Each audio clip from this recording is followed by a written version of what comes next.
So here it is, my first start to tool restoration. Figured I do like to restore tools. I like old tools. This will be just something cool to have.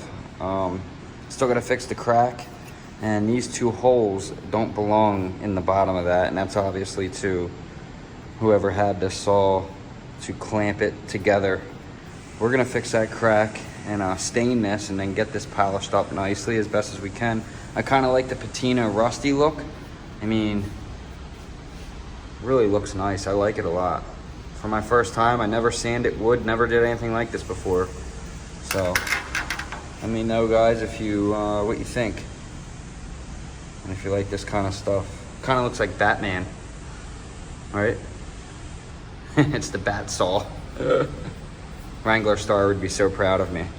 Anyway, yep, I like it. A couple things more left to do, and gonna get some different screws in there. Obviously, I just wanted to hold it together to show you guys, but gonna get some nice brass ones at Home Depot and fill those two holes and then stain it, and we'll fill the holes, fix the crack, sand it more, and then stain it, and then get this blade polished up nicely as best as I can.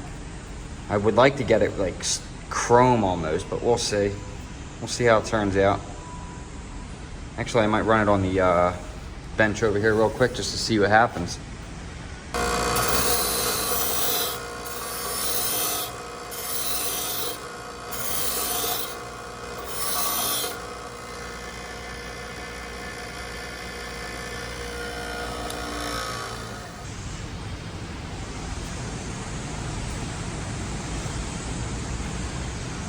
It's gonna be real hard to get them pivots out of there.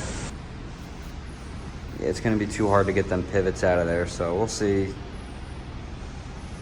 a little bit more of that rust stuff does on there, and maybe if you guys have a solution to this, maybe let me know. Maybe Cody has something he can let me know if he's watching this video. Probably not. I know he's busy moving and not a big fan of Hard City, but anyway, I'm just kidding. This thing's awesome. I like it for my first little simple project. I just wanted something wood and steel, and I like saws. I think this is a cool looking saw. As soon as I saw it, just the appeal of it, the ergonomics of it, and just the way it feels in the hand and the curves, and I don't know, I just liked it. So let me know, guys. Peace.